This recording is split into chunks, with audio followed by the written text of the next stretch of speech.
G'day everyone, welcome to today's YouTube video. My name is James, welcome back to my channel, welcome if you're new. This is my Hobonichi CATCHUP. It is a 5-year journal, A6 size, with this beautiful red leather cover.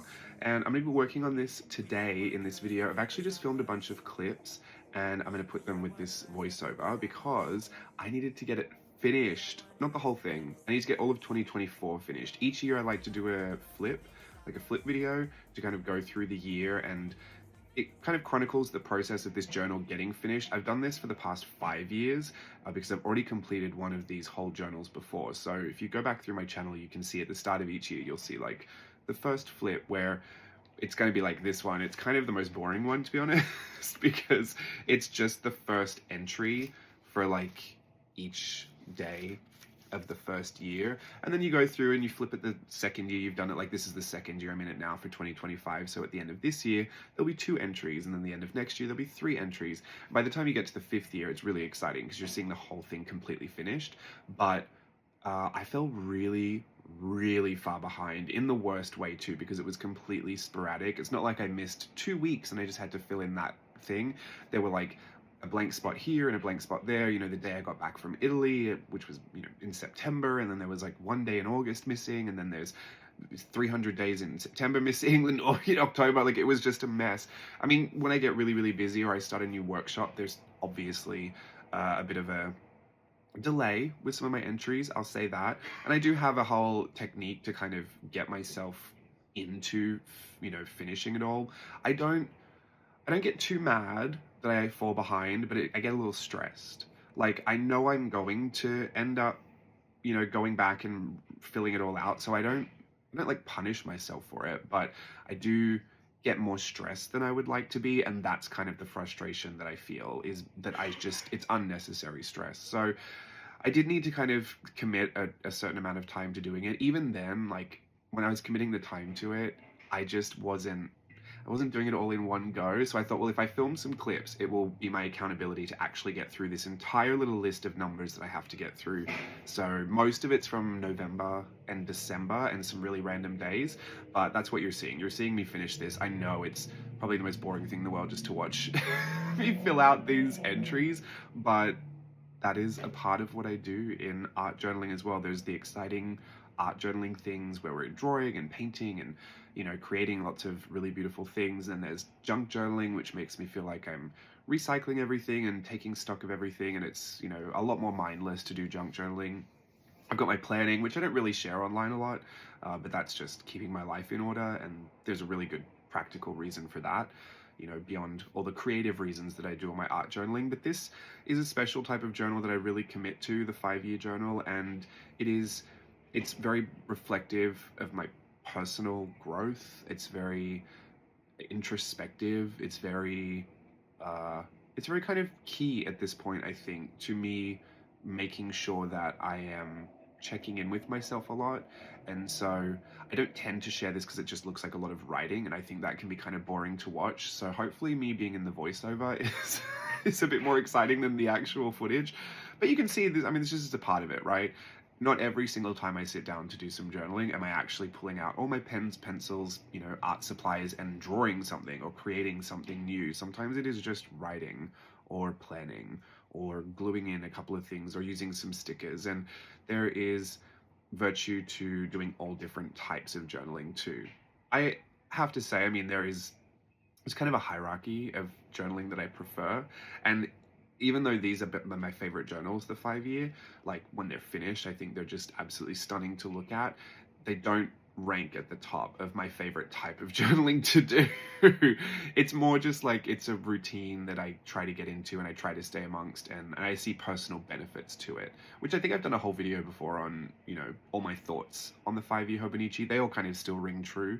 And having been through this first year in this new journal, it was exciting to kind of start a new one, but it was, I wouldn't even say daunting. That's the word that came to mind. It was a little boring. Boring might even be the wrong word. I was so, you know, going through the 5th year of the last one, I had so many years of memories and so many things already in the journal. It was so full. It was so you know, there was so much to be stimulated by every time I flipped a page. Now, every time I flipped the page in 2024, it was blank, which is exciting for a lot of people. I know a lot of people love to start a new journal or get a new journal, but I'm more of the, I love when the journal's starting to become really chunky and used kind of person. Like, I love when my planner gets really, you know, malleable and it's just full of junk. Like, love that. I start a new one and I get excited because there's a, you know, it's a fresh start, but very quickly I'm a little underwhelmed by the lack of everything. It's missing everything. It's missing all my stickers, it's missing all my scribbles, it's missing all my junk. I need to put it in there. So usually at the start of something, I make a really big effort to get, you know, settled into it pretty quickly, and then I can just enjoy going through it. So I'm in a weird, like, you know, starting phase with this one. I have finished it all now. I do have to go through the year in review section that I do right at the end before I can film my actual flip, which I do with my nice camera, and I make it a really nice, aesthetically pleasing video. I talk through one and then I just do music for another one. I'm pretty sure I'll still do it that way, that format. The talking one, I think I hit on my year in review in a couple of them. I'm not quite sure. There's no hard and fast rules with how I do that video, but that is what I'm preparing for, and I just couldn't even film it until I'd actually filled out all of the spots. The one last thing I have to do beyond the year in review is I have a bunch of photos as well that I need to just print out for like December, because not only was I behind with, I mean, it wasn't even behind, I was in my Christmas journal. That's another thing too. This is a little difficult when I take on a seasonal journal. Travel, not so much, because when I do travel, I do little photo strips of my travels in this journal, so that just kind of takes care of itself. But if I'm doing something seasonal, like around Halloween or Christmas, maybe even Easter, I've never really done that, but if I do something seasonal, usually I'm documenting in that. So I've got my Christmas deco journal over here. This is where all of Christmas went, in here. And that is why I think I wasn't putting Christmas into my 5-year, because I had already done it. And especially even here with the photo a day that I was doing in this little advent calendar flip thing from Collage Club, because I'd already printed out all those photos and they were sized so specifically and they were all in there, I wasn't reprinting them, you know, double handling from my 5-year journal. I probably should have just pressed print 2 copies and then I would have been completely done with that, but yeah, I didn't do it. So now I've got a whole list of these photos that I need to print out and pop into my journal, then the year will be complete. So I'm not sure if you'll see that in this or if this is just the writing, because I do need to still do that before the sun goes away, which is going away. Look, if I go up here, that's where it's disappearing to. I'm right at this part of the sun where I have to creep down to get it. But it's been a great day anyway. I've been in rehearsals this whole week for the peanut celebration at Knott's Farm. I'm super excited about that, and that has kept me very busy. But over the week, I've spent a few nights just tackling this because it's been on my mind. It's about the middle of January now, and I thought there's no way I can get to the end of January and still feel behind in this. Like, no one wants to start the new year feeling behind. I already started the new year sick, which was not great. So I was like, I need to get on top of this, and then I think I'll feel a bit more free to think beyond this particular project. And I don't like saying it like that because it seems overwhelming, and I don't really believe that your art and your journaling should feel overwhelming, but that is one of the things that I mentioned in, you know, the pros and cons and all my thoughts about the Hobonichi 5-year, is that it is a journal that is very, it's all about the commitment you make to it, and it is going to at times feel very overwhelming to keep up with it, no matter how well you do at things and how much of a routine you can get in. There's just something about, for me personally, over the 5 years, it could just never be a daily thing no matter what, because I had, you know, just life just happens that way, and it just was never something I could commit to every single day. However, I did commit to making sure it was all filled out and finished. So sometimes I have just little, like if there's days that I can't remember what happened, I have these little prompt things. I think these were all from Collage Club a while ago. These are just little things, like it says, I was supposed to journal here, but I didn't, so I practiced my paint splatter technique on this page. So I'll put this little sticker down there and I'll just do whatever it says. It's like a little promptable. These are from Virtual Voyage 9. These are a bit more personal question type prompts, which are also really good. So there's still There's still journal entries that are reflections of myself or that are creative, fun things to do, but that I don't actually have to go and say, on December 12th, I did this, and this, and then list it all off. Because sometimes those are actually kind of boring to read, even though that's what I do a lot. I kind of list out my day and how it went. Sometimes I think it is important to reflect a little deeper, to be a bit more intentional about, you know, documenting things that aren't necessarily something I could find in my planner. Because then I've got my planner, right? Like if I really needed to know what I did on December 7th, I could just look at my planner. Which again, that kind of helps. The photo camera roll on my phone and my planner, I'll put those both up and I'll cross-reference both. So if I've really forgotten, which I've been doing this whole time, I'll go to like November 25th, what happened that day. I'll go and see any photos that are in my camera roll, and then I'll see anything that's written in my planner, and I'll cross-reference. And usually that will spark the memory, because the photos really do spark a memory. But I'll have written stuff in here too, like if I know I'm a little bit behind, I'll write in my planner like, oh, I got this email from someone today, or this package arrived, and then I can talk about that. So there's always a way to make sure the entries are filled out, and I believe that even if you don't do a great job of filling them out, or they're not, you know, it's not the most pleasing to look at visually, or it's not the most in-depth journal entry you've ever done in your life, and it's not full of beautiful adjectives about everything, I think people prefer to know that they've done it than to feel like it's just sitting there empty. So my advice always is to stay committed to it. If you really do want to reap the benefits of having it, you know, fully finished after the 5 years, but then you get creative with it. And I'm sure there's a million other videos on how to do a journal entry without even thinking, but those are just some of the things that I have been doing recently. There's a lot more that I think are a lot easier as well. Like you just swatch things out, or you just print a photo that takes up the whole journal space. Like it doesn't even have to be anything too clever. Just write your signature over and over again a million times. There's lots of things to prompt you in a way. And to be fair, no matter how bizarre they might seem, they all capture a certain element of you. And that's what I really think about when I create these journals. If they're seasonal, you know, they kind of have a reason for being. It's to capture the season and to, you know, be a big collection of memories for that particular time period. But beyond that, they're all a reflection of myself and my inner workings.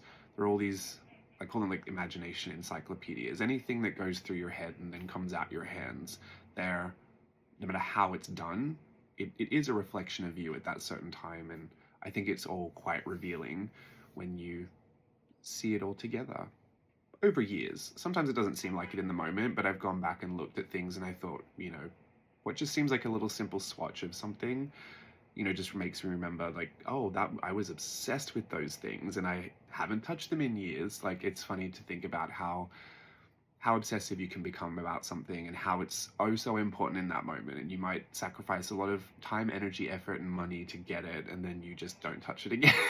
And you know, that reveals something about you.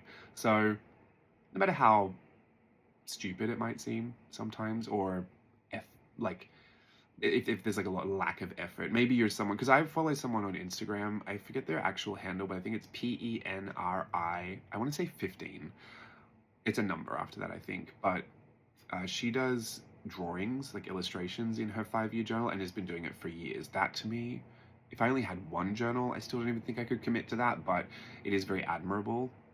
I don't even know where I was going with that. Oh, that's a lot of effort, right? You're putting in a ton of effort at that point to create this product at the end, to have this art journal and, you know, for it to be what you want it to be. And I think a lot of people set themselves up with those thoughts of like, well, it's going to be this. My 5-year journal is going to chronicle absolutely everything I do in 5 years. And some people really can commit to that. It wasn't my journey. I chronicled a lot of it, but then there was a lot where I would read back and I would just think, I think I just listed out my day, which didn't seem in line with what I intended it to be in the beginning. I thought it was going to be a, you know, really beautifully written book about myself. It's not, for me, it wasn't that. And then when I leaned more into the fact that, okay, I want a lot of photos in here, like that's important to me, because originally I said no ephemera, no nothing, because it's going to bulk up too much. You know, it takes its own journey. And again, I always think that there is people are just generally more happy if it's done, and maybe not done super well or super in line with your original vision, but if it's done rather than not at all. So, like, what do they say? Done is better than none. I employ that ideology just a little bit when it comes to my Hobonichi 5-year. Don't get me wrong, I still like to make effort in certain ways, especially even printing out photos, like a batch of photos. It takes hours to really size them, print them, cut them, put them all in there, annotate them, put a date on everything. Even if you think you're going to remember the year, you won't, just put a date on it. That still takes a certain amount of effort. But, 6 years in, I guess I am still working the way that I've been working in it, and I can still get completely behind, and I don't try to punish myself for that, but I do remain committed to it. So that's kind of what you're seeing today. Hopefully that's a bit of a good message for you as you move forward. I mean, I'm sure if you are the type to set resolutions, you might be up against it already.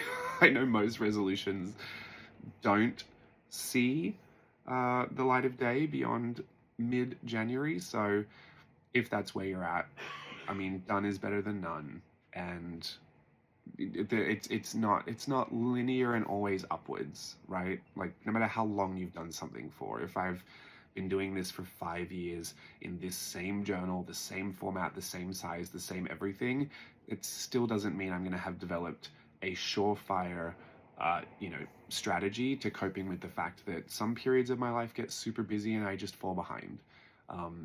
However, the strategy that I do employ does work for me, and that is to not sweat it too much, but to give it the time and effort it needs to catch up.